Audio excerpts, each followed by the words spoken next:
Okay, so this is the first in a short series of videos about descending, and specifically how you can descend hopefully a little bit faster, a little bit better, a little bit safer than before. And I know I'd be thinking, my immediate thought would be, who's this guy? Why on earth should I listen to him? I don't know who he is or how well he can descend or anything, so why should I listen? So it's fair enough. I should perhaps just point out a few things that, I've been riding bikes for 30 years. Okay, fine, a lot of people have, but I lived in Geneva for 4 years. I raced mountain bikes in Geneva for that time, and I was getting into road bikes in that time. And then I moved to France, to quite a hilly part of France, in Finistère, and raced there a bit. And that's when I started working as a cycle guide in the Alps and the Pyrenees, mainly the Alps. And I was doing quite a lot of tours there and that kind of thing. And I worked in the Tour de France, guiding people around the Tour de France. So I've done a lot of descending on nearly all of the famous Alpine and Pyrenean and cols that there are. And then I started my own cycle tour company in Mallorca, and I've been riding around Mallorca like a hamster on a wheel for the last kind of 8 years. And there's a lot of hills here, a lot of col-like descents, not as long as in the Alps or the Pyrenees, but still quite technical. Lots of hairpins, fast descents, slow descents, the whole range. So when you've done those for such a long amount of time, you end up just by sheer repetition getting a certain amount of experience and kind of working out what works and what doesn't work. And generally in Étape du Tour, Mallorca 312 kind of races, I pull away from pretty much everyone on the descents. I think it's just because it's just practice. I've ridden a motorbike all my life as well, which maybe helps. I'm not perfect by any means. I have had a number of crashes. I've taken bends too hard, too fast, and I've slid off. Got a number of scars on my hips, my elbows, and all that kind of thing to prove it. So things can go wrong, but if you apply some basic rules, then you should be okay. And what we're looking at here is late braking. Oh, and actually, just if you look at this Strava segment here that I'm showing now, this is actually probably one of the most ridden descents in Mallorca. It's been ridden by all the pros. Just about everyone that comes to Mallorca goes down this hill. And I did have the KOM on it. I did it with Miguel Indurain's son.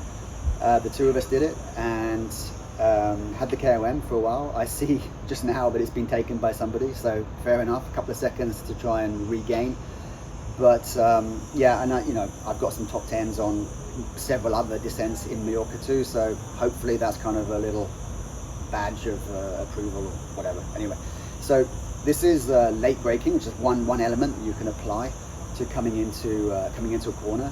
So you see it in everything: Formula One racing, cars, motorbikes, the whole lot.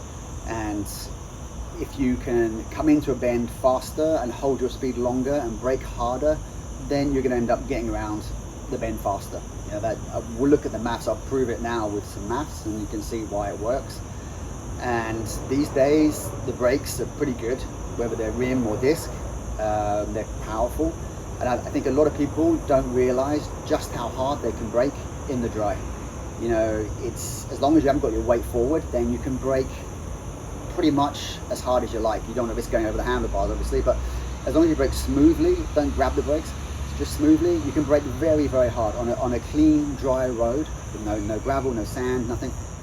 You can absolutely stand the bike on its nose with your weight right at the back, so in all safety.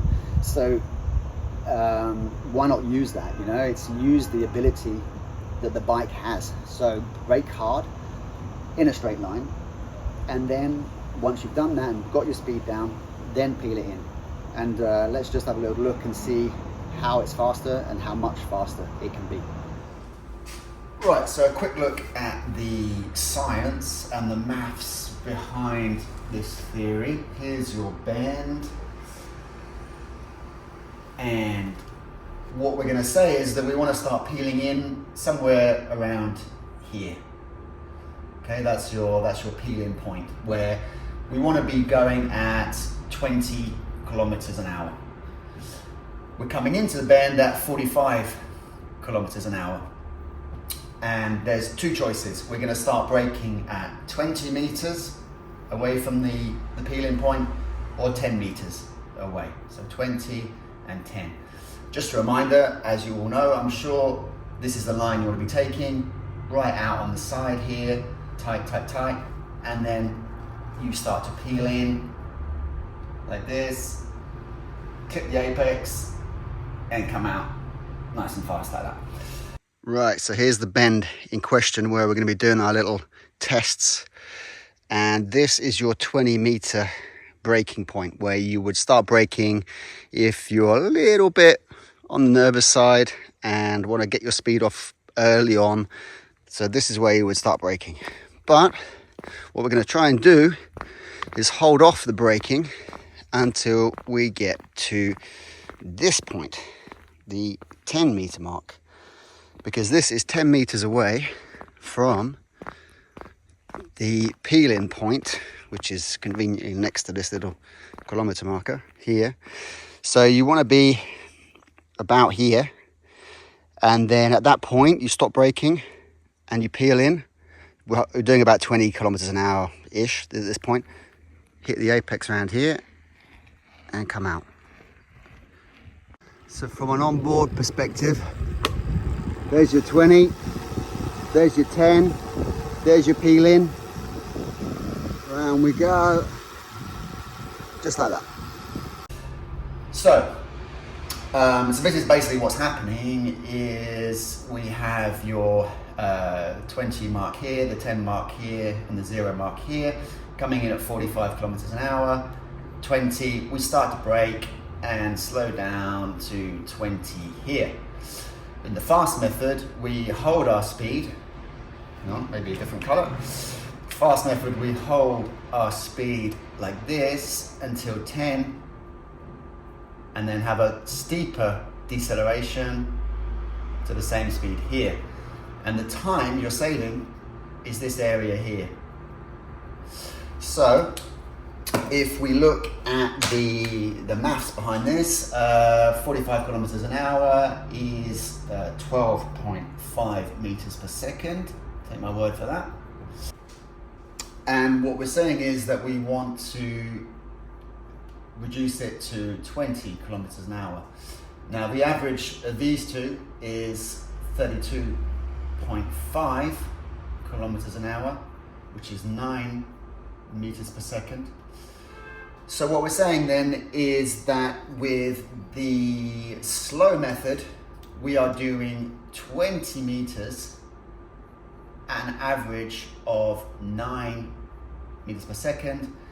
That is going to take us 2.2 seconds. So with the fast method, we're covering these 10 meters still at the high speed.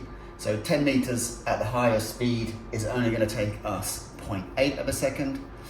And then we're covering 10 meters at the slower speed, the average speed, 10 over 9, and that is 1.1 seconds. So the total of the fast method here is 1.9 seconds, which is 0.3 of a second faster.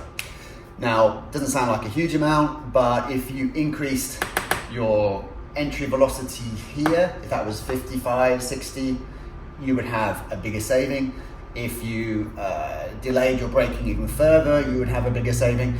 And you know, on a long alpine col, you can have easily 20 or more hairpin bends like this, and that all adds up. So if you can add all these up and pull 10 seconds by the time you've come down, just purely because of late braking, then that's well worth having. And we're not even talking yet about the line, the way you hold your body in the bend. All of those things can also add up and add a little bit of extra time. So there's a lot of time you can make up on a descent or gain on a descent if you have good technique.